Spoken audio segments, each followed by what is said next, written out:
All right, welcome back, Physics 30. Today's lesson is basically beginning of Unit C, Part 2. So far, we mainly study about the light because it is important to understand some matter as wave for the first part. That is Unit C, Part 1 booklet, all the way to Young's double slit experiment. Now, when it comes to Part 2, we're going to look at matter as what we already learned from chemistry, particles. Now, of course, our main focus, which is what you see over here, is photon. And that concept came in 20th century when groups of scientists start finding some evidence that in fact light is composed of particles instead of waves. And for this unit, we are going to learn about various different scientific discovery done by other scientists and how that theory is accepted or disproved and yada yada, those kind of historical perspective of it too. And eventually, we're going to learn quite some mind-blowing facts like subatomic particles like electron, protons, neutron. They are behave as a particle, but if we go quantum situation, which is smaller scale than that, it's in fact wave. And of course right now it's hard to understand the whole big picture of it. In fact, even now nobody truly understand what is the quantum physics is. So we're gonna focus on things that is important for high school kids and or physics 30 course. That's what we are going to focus. So first thing first, in the early 20th century, there are quite some experiment was done, but a certain experiment deal with specifically about amount of light. And when we talk about light, specifically we're talking about EMR, electromagnetic radiation. And that experiment basically found that EMR is composed of tiny particles that carry energy. And that is what I like to call photon. And this is the beginning of the two groups of scientists who versus about is light a wave? Is light in fact composed of particle? Those kind of situation. And in the end, if I tell you long story short, EMR, any type of light, actually have both wave and particle property. And from now on, this is what we're going to call it, wave-particle duality. If I visually write down or draw how photon will look like, and by the way, photon is one of the term that we're going to learn today too. It is considered as a particle of light.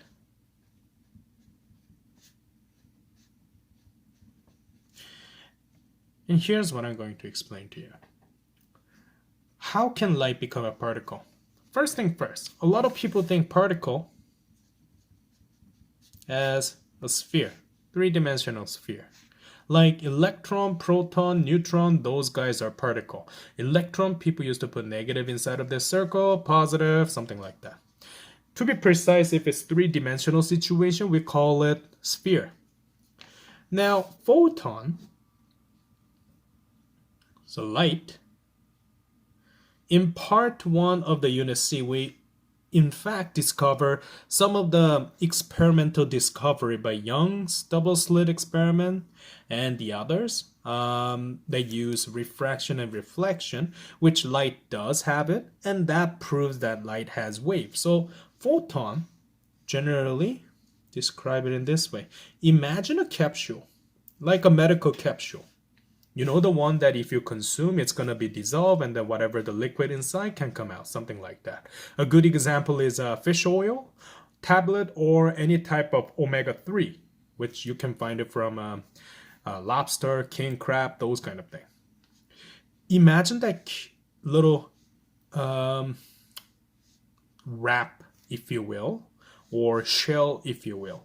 Inside, we have certain frequency and wavelength that is trapped inside. So wavelength is basically trapped inside of this shell.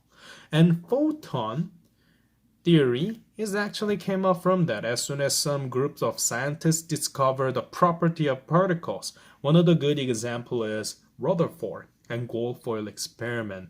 And you're going to learn about those again in a bit future. But long story short, this is a formula that they figure out. Each of these particles basically carry energy, and whenever these particles bombard on surfaces like metal, they emit electron, and that's how we can, for example, use solar panel into an actual technology generating electricity, or how this light can affect some atom and turning into ion, something like that. So long story short, particle of light is known as photon, and photon carry energy or have an ability to give an energy. We call that photon energy. And the calculation that you can do is energy of the photon is equal to hf or hc over lambda, because this h is our new constant that is known as Planck constant. Planck constant. Planck is one of those well-known physicists who, how can I say, also play a huge role when it comes to talking about the time and concept of time, general relativity. He played a huge role for Einstein discovery too. But long story short, we need to understand in high school level that h is Planck's constant. And Planck constant is given to you as 6.63 10 to the power of negative 34, and unit is joule second. Now, there is another value that you can use too, and I'm going to explain to you why there's two. You can also use this 4.14 10 to the power of negative 15 eV second. Both are given in your data sheet. And now you may wonder, Mr. Kim, why do we need joule second and electrovolt second? It's because, let's think about it. Joules, when it comes to a subatomic level or any type of ion level or nano level, whatever the small scale you can think of, not the quantum. I'm going to talk about that way later as you go through unit C and D. But long story short, when it comes to small object, let's think about it. Small object that is moving can collide. That means you can give a little bit of a kinetic energy. Now, think about it. The small object, like electron's mass is 9.11 10 to the power of negative 31 kilogram. So that means even if the speed is really, really fast, which you cannot exceed 3 10 to the power of 8 meter per second, but in any case, even if you collide, the energy amount will be really, really small. And look at this constant too. 6.63 10 to the power of negative 34. That is really small number. So here's the thing. Scientists find out some of those conventional way. We decided that 1 electrovolt, this is a new unit for energy. But you may notice it's not joule, it's an electrovolt, because it's conversion of how much electron can give you energy. Think about it in that way. And the conversion is like your basic element charge, 1.60 10 to the power of negative 19. The way that you can understand this is kind of like this. 1 dozen is equal to 12, whatever the number, right? Think about similar comparison between those two. Instead of saying, oh, I have 12 pencils, you can say, oh, I have 2 dozens of pencils, something like that. It is a way of showing as a bundle. You can use it for the unit too. So, 2 things that I want to point out to you. Let's talk about relationship first. If you look at this frequency and energy relationship, whatever the higher frequency that I have,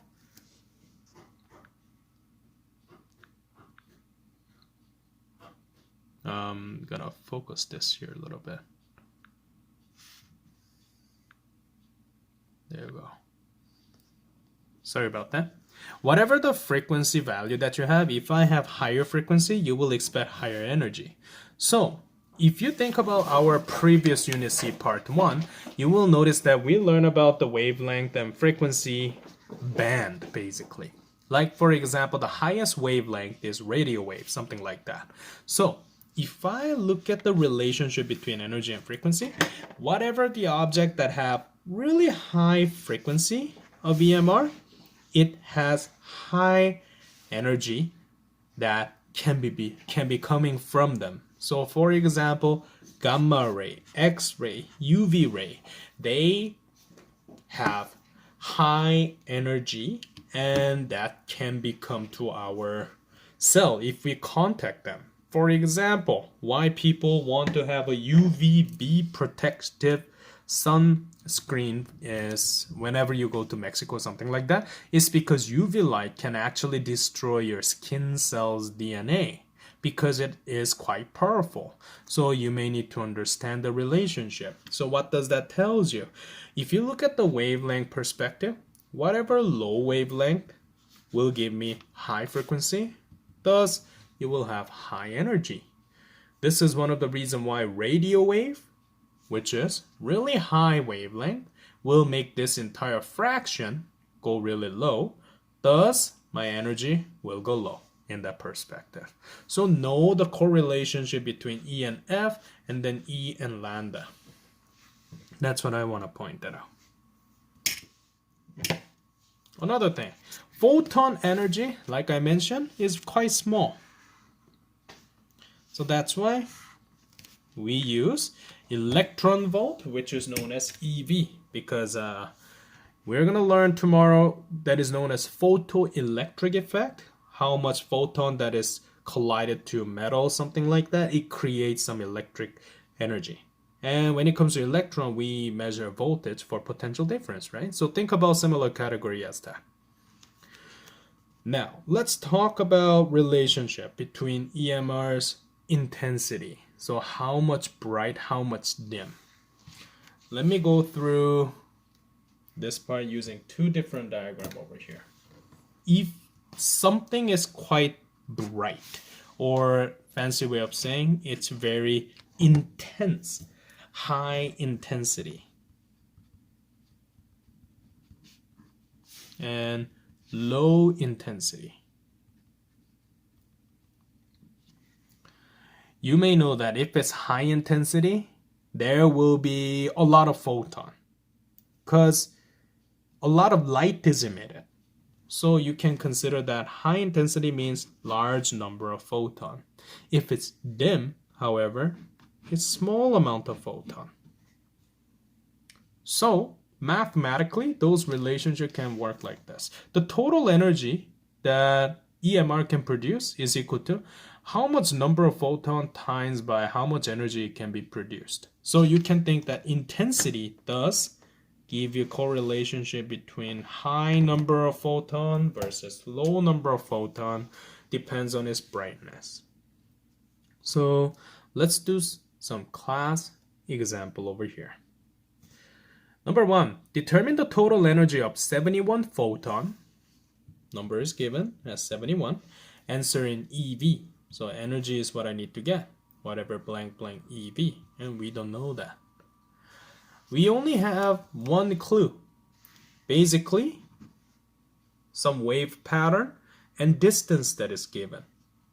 650 nanometers taken from this starting point all the way to the end over here.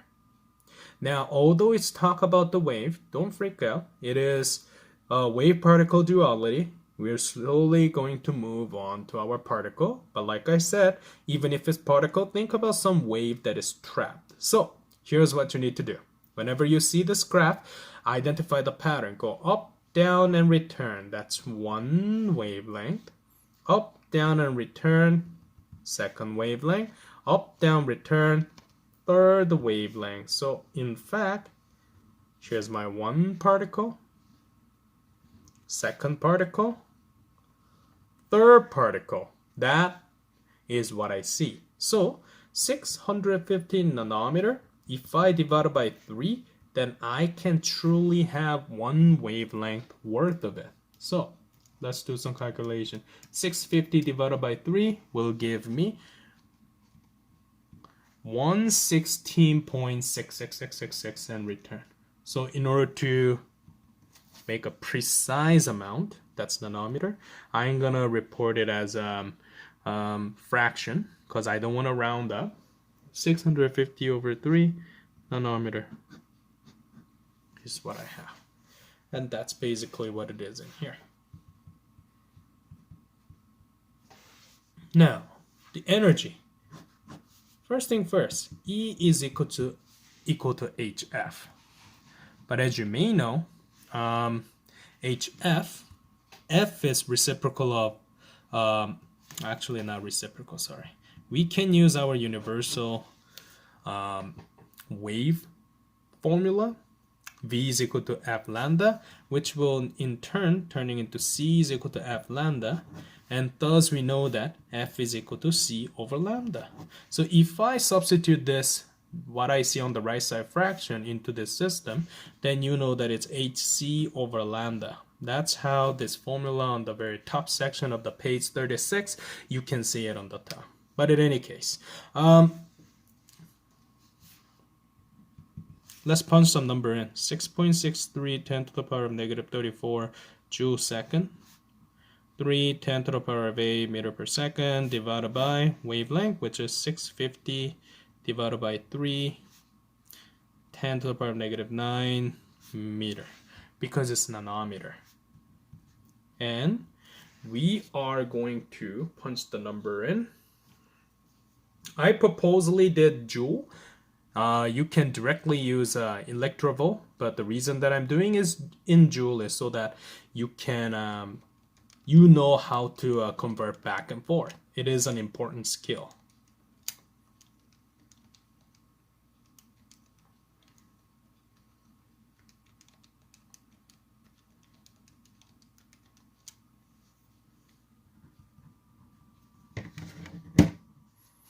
So if it's in joule, we know that the total energy from this light is 9.18 10 to the power of negative 19 joule. But the thing is this, if you want to convert into EV, you need to divide it by our elementary number, 1.60 10 to the power of negative 19. Then you have about 5.74 electrovolt. Actually, I rounded up wrong. The significant digit is 2 significant digit. So 5.7 electrovolt will be good. Honestly, in diploma, it is highly likely it will be 5.74 because A, B, C, a point BC, so it's a 4 column, and if you use significant digit rule, this is countable number, and we have a measure value that is 3, so technically this is on the right track, 5.74. Let's do another example. Now you will see some of the unit that you haven't seen for a while, like W. So 90.0 W means watt. Watt lamp emits 250 nanometer, which is equivalent as 1.20 10 to the power of 15 hertz of UV ray. Determine the maximum number of photon emitted in 10 seconds. So whenever you see the unit W, that means that unit is power. So you need to understand that 90.0 watts is my P. Sorry, my dog is going crazy.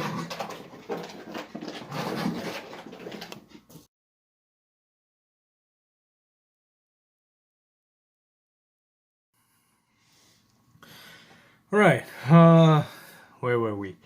So the power is 90.0 watts, and time, which is also given as 10 seconds.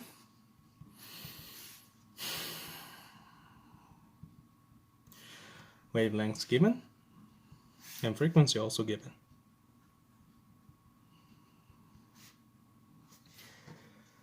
Long story short, it doesn't really matter which one you choose. If you want to do wavelength or use frequency, because in the end, we are going to use energy to figure out the final answer, the maximum number of photons. So last time I used wavelength, so why not I use frequency for this question? First thing first, power and energy relationship. You do not need to memorize this formula. In fact, the formula is given under the section of momentum and energy.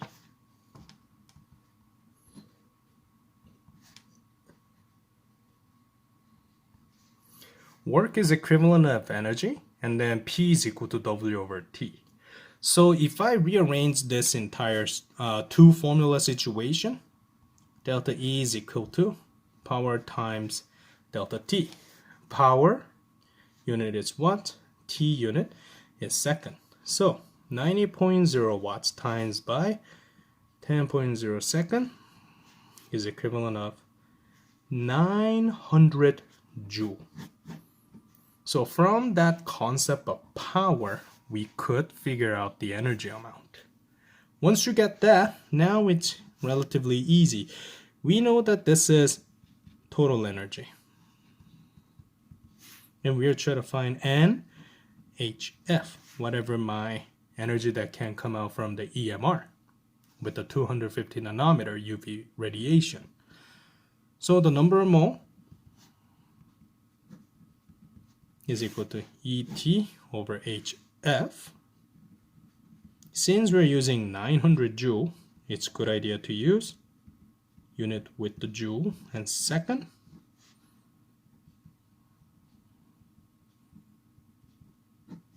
Like this. So number of mole is equivalent to 900 divided by 6.63 10 to the power negative 34 times by 1.20 10 to the power 15 provides me, and three significant digits in this case, 1.13 10 to the power 21, oops, not electron, photons. That's what you can do.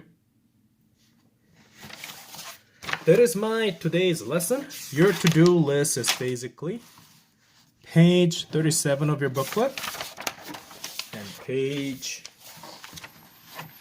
38 of your booklet.